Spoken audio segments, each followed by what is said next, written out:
is, folks. If you really think about it, it is an awful thing. I mean, I don't know how to spell it, but you know what I'm saying. That here you are, an 8 or 9-year-old kid living in Livonia, Michigan, and the whole world for you is probably within 1 or 2 mile diameter circle of where you live. You know, in other words, within reasonable bike distance. You know, in other words, as far as you can drive your bike, your radius of action is, okay, I can drive my bike 4 hours in this direction, but you know what, Mom wants me home at 5 o'clock, so now I can only go 4 hours away, and then I got to turn around and come 4 hours back. Radius of action, or point of no return. But you see, as a kid like that, your whole world is probably within a 4-hour bike ride of where you live. And here you are, 8-year-old kid, you're at Grandma's house, because she's just down the road with the old bike. You're sitting in her living room, and you're listening to radio RSA, the voice of South Africa, or Radio Moscow, or Radio Peking, China. And you're looking at all the encyclopedias. Remember, we didn't have the internet back then. Okay, we had what? A little more than stone knives and bearskin rugs. So you'd have to go to the library, and you'd look up and say, where is China? And then you'd look, and you try to, then you start to realize, wow, and I'm near total awe of this. And I personally have loved shortwave radio as an 8-year-old kid, and I've been in it really ever since. And now here I am operating a shortwave radio station. We tried to go all Christian, but that doesn't work. We wanted to be like another shortwave station called HCJB. Some of you know what it is. Voice of the Andes. We wanted to be just like HCJB. They've been off the air for a long time. And we wanted to have really super-duper great Christian programming, not hateful programming, but, you know, good, super HCJB quality shortwave Christian programming. And we've tried that for years. I gave up on it because, again, I don't want to go off on a rabbit trail, but most of the churches aren't interested today. They're just not. I mean, they're their own deal and their own social club, and if it has nothing to do with their own deal directly, they're just not interested. You know, the churches yesterday, of maybe back in the 60s and 70s with the old Lester Summeralls and J. Vernon McGee's and people that really had a heart for the gospel and evangelizing, they've all died off. And what's replaced Christian churches now is mostly pastors and church organizations that are mostly operated as a business, and they look at broadcasting to, let's say, Middle East, Africa, and Europe, or South and Central America and the Caribbean, is no return on investment. In other words, if they're going to put $1 out for radio, they're going to do it on local AM and FM because they're hoping that it brings people into the local church building, and they're really not interested in evangelizing, and that's a real heartbreak because there's such a need. I mean, everybody here in the States has already heard about Jesus 100 times over, but there are still people in other parts of the world that haven't. And we try to be just like HCJB. We tried to emulate them for years. And a lot of you may not understand what I'm talking about. HCJB, Heralding Christ Jesus Blessed, from Quito, Ecuador, the voice of the Andes, with people like Bob Buchanan and stuff like that. And we desperately wanted to do that. We can't do it all by ourselves. I mean, I got things to do around here. I've been more than happy to turn the whole station over to a religious organization, run the thing for them, and, come check the transmitters and keep it on the air and let them do their thing while we're either flying airplanes or working in the avionics shop or working on one of the towers. I mean, I can't do it all by myself, and neither can my wife. You know, we have other things and other duties. Just not interested. The heart for taking the gospel is just not there. I mean, it's sad, and I don't want to go off on a tirade or a rant, as some people say, but it is what it is, folks. As a matter of fact, a few years ago, there was a group, say this, I'm not going to mention any names, but they wanted to build a shortwave station, I guess on the other side of the globe, and take the gospel over there, from there to here or whatever. And I contacted them years ago, folks, and I told them, I said, look, we have 5 100,000-watt shortwave radio transmitters. They've already been approved by the FCC. Because the FCC's been out here plenty of times. So we have approved equipment. We have the antennas. We have the capability. and we tell you what we will do for your church organization. We will let you have full access to 5 100,000-watt shortwave radio transmitters. Or, if you want, what we'll do is we'll take 2 100,000-watt shortwave transmitters and combine them, and we'll have 200,000 watts. So we could take 1 and 2, combine them, 100,000 plus 100, 200,000, and we take 3 and 4 and combine them for 200,000, because we can do that here. We have the technical capability and the engineering expertise to be able to do that type of stuff. You know, we have full engineering capability right here at WWRB. We don't have to contract anything out. We do everything, folks, everything ourselves. We even have survey equipment, so when we need to go out there and go do something, we have the transits, the theodolites, we do everything. Because we do that part of our other part of our business. We do aircraft navigation equipment, so we have really every kind of tool and everything you can imagine. But in any event, we told them, look, rather than building a shortwave station on the other side of the globe and go through all the expense to try to do that, because they wanted to broadcast to South and Central America anyway, I told them, I said, I'll tell you what, we'll let you have complete use, 100% use of 5 100,000-watt shortwave radio transmitters for dead cost. You hear what I just said? Cost. Dead cost. If the electric bill is $15,000 for the month, that's what you pay. Dead cost.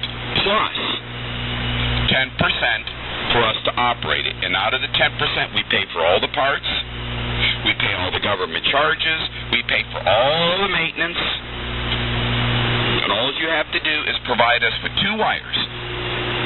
And that's the hot and cold for audio, you know, the music, or whatever the program is. That we would even install a point-to-point microwave system at our expense for them to be able to do this. So they were going to get complete use of a shortwave radio station with 5 100,000-watt shortwave radio transmitters. We take care of all the maintenance. We do everything here at WWRB. We'd even change the call letters for them to whatever call letters they wanted. And they could have it 100% exclusively. There would be no other programming on the station, just theirs. And we offered the station to them for dead cost. Dead cost. Plus 10% to pay for the other operating things like government charges, frequency rentals, parts, material, you know, whatever we needed to do. Now, let me tell you something, folks. If somebody called me right now in my aviation business and said, you know what,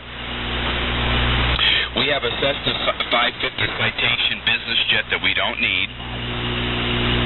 It just sits on the ramp. I'll tell you what, if you guys want to use our jet, and we'll sign a long-term contract. We're not jerking you around. We're not playing games.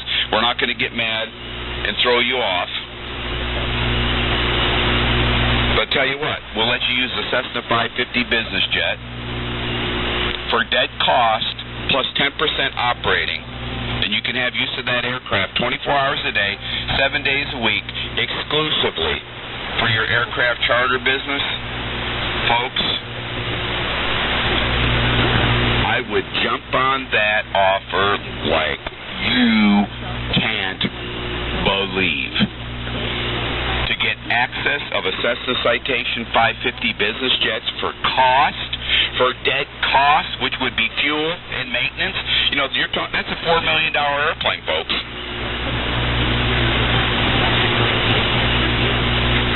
For dead cost, plus 10%? I mean, what do you want, drugs? What kind of an offer is that? Man, that is an offer like, hey, that's one of those offers that you cannot refuse. The reply? Not interested. And that was years ago that we made them that offer. And you know the thing is, it took them years to get their station on the air. You wonder how many millions of people have slipped into eternity that had that chance of hearing the gospel. Because like I told them, I said, you can start tonight. If you guys want to do it right now tonight, we'll put you on right now. If you want to do this, right now tonight, we'll put your programming on. Right now. You don't have to wait 5, 6, 7 years. Tonight. Right now, tonight, you will be on. You will be taking the gospel to South and Central America, United States, up into Canada, starting tonight. And you'll start soul winning tonight. Not interested. Okay. Like I said, if somebody offered me right now today, if I got a phone call say, hey, we have a Cessna 550 business jet, we're not using it. You know, it's modern aircraft, all good avionics, it's all glass cockpit, it's got fresh engines on it. You know, it's been freshly painted. We just had the interior replaced in the aircraft. It's a Part 135 charter jet. And I'll tell you what, we'll let you use that airplane for dead cost plus 10%. And we pay for everything out of the 10%. We pay for all the maintenance. We pay for everything. How long would it take for you to jump on a deal like that? Not interested. So, you know, just one disappointment after another. So now WWRB is a free speech radio. So in closing here, I'm getting a little tired. I've been flying all day. But in closing, if you want to have a radio program, I'd be more than happy to have you. You can enjoy the efficiency of WWRB. And we'll give you a good price for airtime. It'll knock your socks off. We'll use a 100,000-watt shortwave radio station for your program. It'll knock your socks off. And whether it's Christian, Islam, pagan, Wicca, hey, I don't judge anymore. I don't get there and, you know, say, hey, you're right, you're wrong, our religion's better than others. Folks, I'm not into any of that. Because, you know, after my involvement in Christian ministry for 20 years, and I'm not going to go off on a rant, I'll try to control myself. From what I've seen of some of these religious organizations, Baptists versus Churches of Christ, and Churches of Christ versus Baptists, and this denomination thinks they're better than that denomination, and we're right and they're wrong. Let me tell you something. I'm going to say something that's probably controversial. But you know what? If the Christians could get away with beheading, from what I've seen with some of these religious denominations, that, like, for example, the Baptists versus the Churches of Christ and vice versa, I know it's not nice to say it, and I'm not trying to say it out of hate or nastiness, it's just my observation. If some of these church groups could get away with beheading other church groups, they would. And I know that may sound outrageous, so when they point their fingers at the Arabs about all that beheading and stuff like that, let me tell you something. I've already seen with my own eyes what this Christian group or denomination is willing to do against this Christian group, worshiping the same God, supposedly, but willing to do whatever it takes, you know, to suppress them. And I'm telling you, I mean, it may sound outrageous for me to say it, but based on 20 years of being involved with this group, and this one's wrong, and that one's wrong, and this is right, let me tell you something. If the Christians could get away with beheading, they would do it. And I damn near got beheaded myself with these people. Because let me tell you something. You mess around with their doctrines, and they will kill you for it. And even the Bible says they kill you thinking they're doing God a service. And I know some of you may be offended, or some of you like, man, this guy's in that. No, I'm not. Because when you sit here and you work in Christian ministry for 20 years, and you talk to this group and that group and this group, and they're all supposedly worshiping the same God, the same Jesus, but over some sort of doctrinal issue, whether it's pre-tribulation rapture, post-tribulation rapture, no rapture, Seventh-day Adventist, Baptist, Churches of Christ, Jehovah's Witnesses, blah-de-dee-blah. Let me tell you something. Some of these people, they're no different than the Arab beheaders, because if they could get away with it, they would. And it's not too long ago, there was a big church organization that, you know, before the Reformation. If you didn't go along to get along with what they said or what their doctrine was or whatever it was, you either got tortured, you got put on a rack, you were allowed to recant, and if you didn't recant, you got your head chopped off or you were tortured. So like I said, don't let any of these religions run around saying how much better they are than the other, because let me tell you something. Again, they all got blood on their hands. All of them. All of them, whether it's Judaism, Christianity, Islam, Buddha, Shinto, pagan, they all have blood on their hands. So none of them can say they are sinless. And even the Bible says, all have sinned, all of us, and have come short of the glory of God.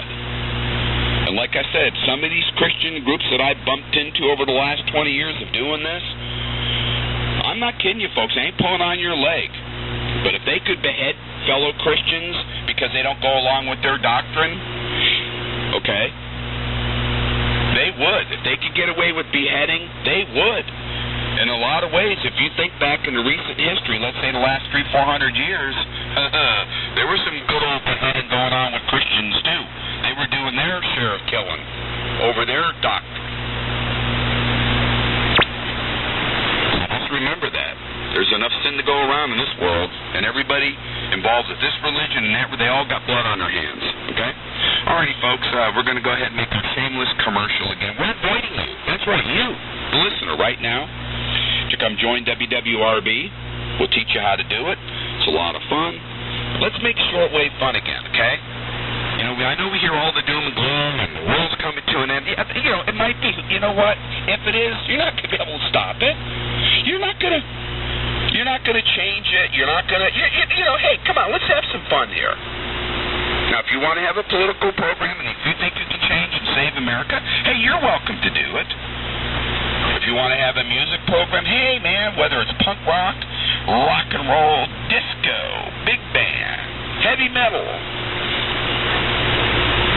even alien music, you know, space alien. We're inviting you. We'll give you an offer that you can't refuse for airtime. You get on shortwave radio. You don't have to buy any expensive equipment. You don't have to have a recording studio. You can deliver it on the telephones right here. Somebody call, boop-de-dee-bop. You ready to go? You can do that. Or if you want to put it on a CD, or if you want to send it over here to WWRB, file transfer protocol, FTP, or MP3, hey, we could do that. And if you're a pirate radio broadcaster, or if you know of a pirate, hey, rather than breaking the law, rather than sticking your neck out, rather than taking a chance of getting yourself a $20,000 fine from the Federal Communications Commission, and like I said, when you get a government debt, whether it's a fine or taxes or whatever, it never goes away, and they will get the money. They'll get it right out of your Social Security account, okay? So when you go to collect your Social Security Administration says, hey, excuse us, we just got a notice from the Justice Department, from the Federal Communications Commission, that you have a $20,000 fine that you've never paid, and that was 20 years ago when you were a young and foolish young person in your 20s, and the interest is, let's see, 4% times 15, 20 years. Wow, you owe the federal government $90,000. So what we're going to do is we're going to deduct it out of your Social Security check, and they can do it, folks. I've already checked it. It's perfectly legal for them to do that.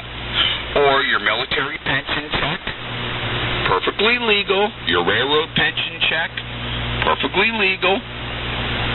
So why take the chance? Why stick your neck out? And for you pirate radio broadcasters out there, you think that, okay, I got my pirate radio transmitter, got the lights off in the house, I got my little dipole strung out in the backyard, and I'm only going to operate my pirate radio transmitter for 20 minutes. Yeah, 20 minutes. And I'm going to do my Jolly Roger. I'm not going to identify. I'm going to operate in the pirate band. What is it?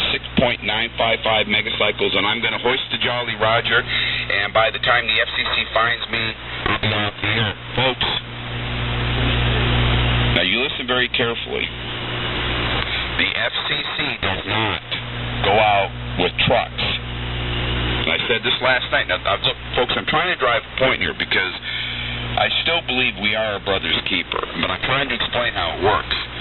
You see, when you watch a 1940 World War II movie with British spies or German spies or whatever, and you got the guy hiding in the woods with a wire strung over a tree limb, and he's hiding in a barn, and he's got his spy radio transmitter, and he's sending a radio signal back to London, or vice versa, from London back to Germany or wherever. And then you see the guys in the trucks driving around with the big loop antenna on top of the truck.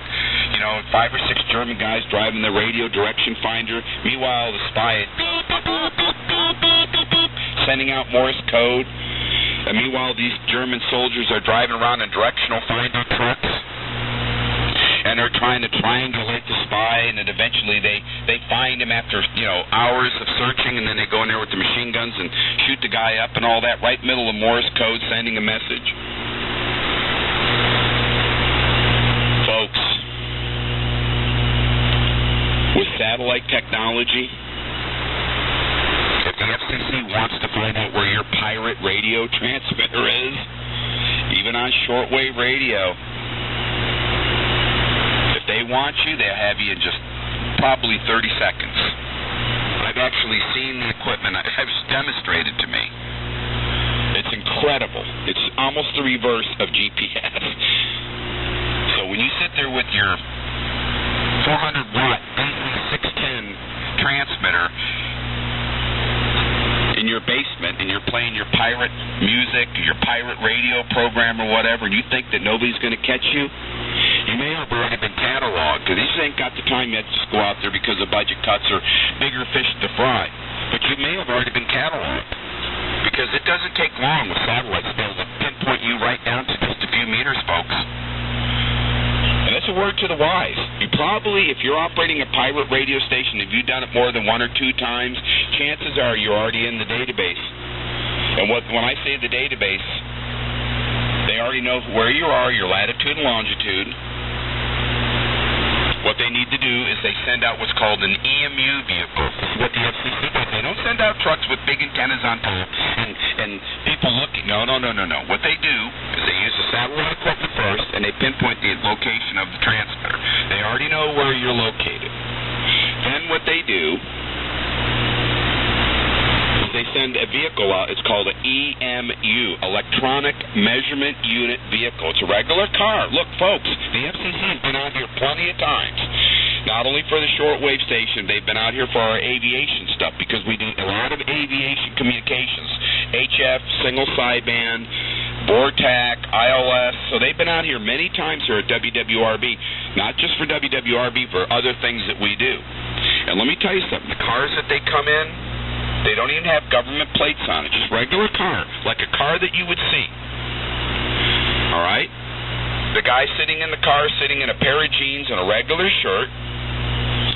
There's no antenna. There's no visible antenna on the car. It's called an EMU vehicle, Electronic Measurement Unit Vehicle. It's a regular car. The antenna is installed in the roof. And the only thing that they do at that point is they gather the evidence by sitting in front of your house or maybe a couple of doors down with the recording equipment, making a tape of your pirate broadcast. Okay? They already know where you're at. They get your pattern. Okay, this guy usually every Friday night at 8 o'clock. So they send an EMU vehicle out, electronics measurement vehicle, and basically they're there to gather the final evidence. Like I said, they already know where you're at. You've already been located by satellite, so they already know that. So they get the car, they take you right out where your pirate station is, whether it's out your farm or your barn or your house or in your basement or whatever. They make the measurements with the spectrum analyzer. They make the measurements. They check your frequency, and they got calibrated. They got calibrated equipment. They can actually check your transmitter power without even looking at it. They can sit right out front of your house in a regular-looking car without government plates, and they can actually measure how much power you're operating. because they have standards, and they know that if their antenna is so many feet away, and if you're using a dipole, probably within plus or minus 10%, you can measure your transmitter power, bandwidth, modulation level, make some recordings, and they're basically doing fine-tuning on the evidence gathering. And once they have the necessary evidence, they go back, they get the FBI, they get the Department of Justice, whatever, or local police department, and then knock on your door. And now it's your ass. They got you. And the minute that happens, now listen very carefully.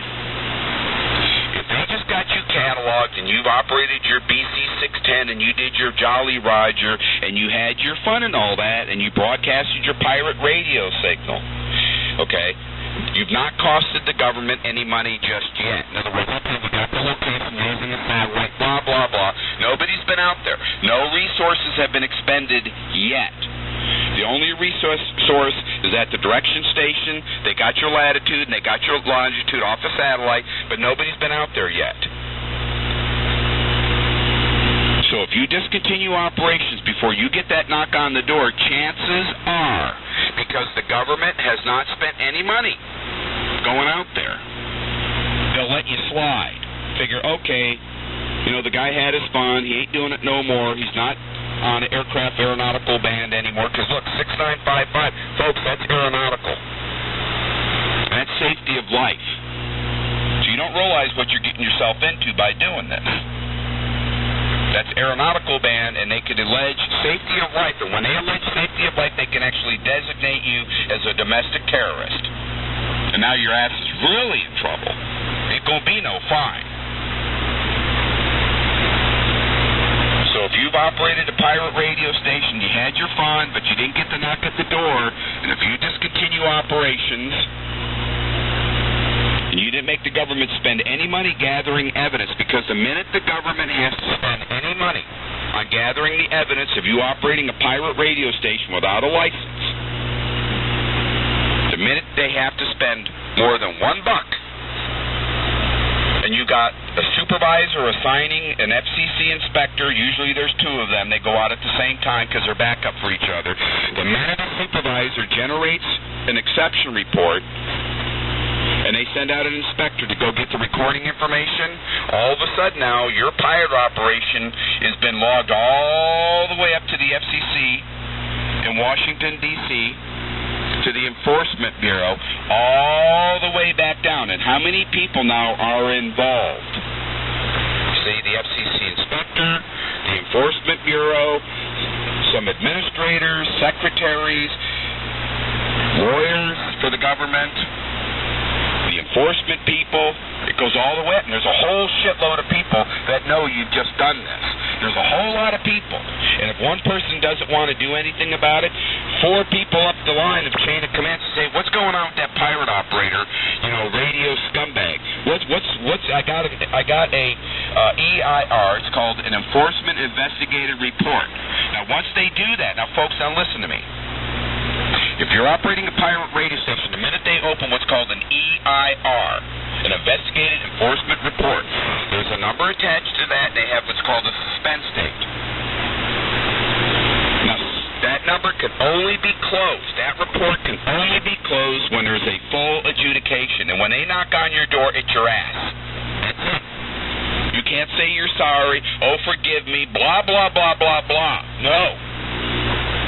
Because there's way too many people involved the minute they knock on your door, and it's easier to say, no, we're not going to close the investigation as a federal employee than say yes, because if you say we're not going to do nothing, then you got to answer to your boss, and his boss has to, look, I work for the government, I know how it works.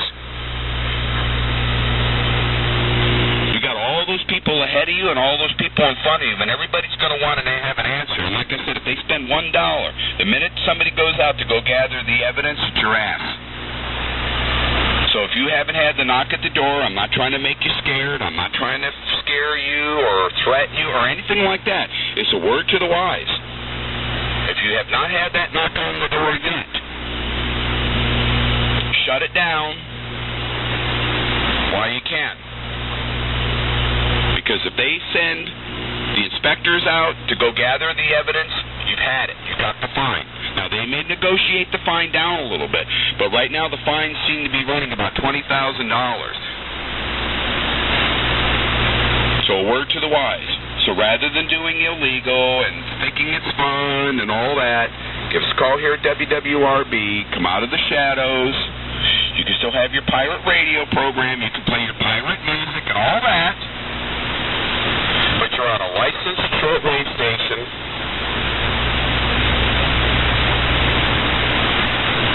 And there's no excuse because we want your program here on WWRB. We want it. Because we want to make shortwave radio fun, not boring. So I am asking you, for your own sake, give us a call here at WWRB. Let's get you up on a legal, legitimate shortwave. I will make you an airtime offer that you cannot refuse. And you don't have to worry about $20,000 fines or get yourself in some serious trouble. Because when you operate your pirate radio station in the aeronautical bands, you know, you can find yourself very easily. All somebody has to do is just make the assertion. That's all it has. Now you got to prove otherwise. And when you're operating in the aeronautical communications and navigation bands, you are affecting safety of life. We do HFSSB over here at WWRB, okay? And we're very careful. We have to follow all the rules and blah-de-dee-blah-de-dee-blah. You know, we're a licensed aeronautical communications facility. Some of our equipment uses those very frequencies and very bands that we operate. So we're inviting you to come out of the shadows, have your pirate radio program, come here on WWRB. We'll make you an offer that you can't refuse. Let's have some fun with shortwave radio. We're not asking you to change your program or your format. We want your program here on WWRB. Because we want to start on Friday nights. That's what we're thinking, Friday nights, when people are home from work, they're looking at their weekend, they're playing with their shortwave, they're snuggling up to it. And we want to put a feature programming on Friday nights, and we want to call it the Pirates Cove. So Wolverine Radio and the rest of you guys out there in Crystal Ship and stuff like that, call us before you get to knock on the door. Because believe it or not, the knocks are coming. Word to the wise. Alrighty, folks, I think I'll get off my soapbox here. If you're interested in joining us here at WWRB with a radio program, we'll give you a station's phone number. Whatever you want to do, like I said, Christian, Islam, pagan, political left, political right, political center. Hey, we have the equipment, we have the prices, we have the capability. We need your program. Give us a call. Got a pencil and paper? Let's make shortwave fun, especially you guys out there with the pirates. Call us. Let's have some fun here on WWRB. It's area code 931-728. 6087, area code 931-728-6087, area code 931-728-6087. We'll talk to you about getting your Wolverine Radio or Crystal Ship or whatever it is up in the Pirates Cove. Arrgh! Right here on WWRB. And you get the blast out at 115,000 watts on a 200-foot high antenna system. You know what? I'll say it again. I'm trying to be funny. Is you can hoist the Jolly Roger up on one of our 200-foot radio towers. So let's make shortwave fun. Let's make it legal. Let's not stick our neck out because, like I said, you don't have to. There's no reason for you to be sticking your neck out. And like I said, for the rest of you out there that aren't into pirate radio, that's great. That's cool. But if you want to have a music program or whatever, hey, give us a call. We'll discuss it. You grab your pencil and paper. Got it? Area code 931-728-6087. Area code 931-728-6087. WWRB is your free speech radio station. And I'll tell you what we'll do here. Got a program coming up. And this is Brother David, and his program is titled Christianity. All right, we'll go ahead and roll it. We hope you enjoy it right here on WWRB.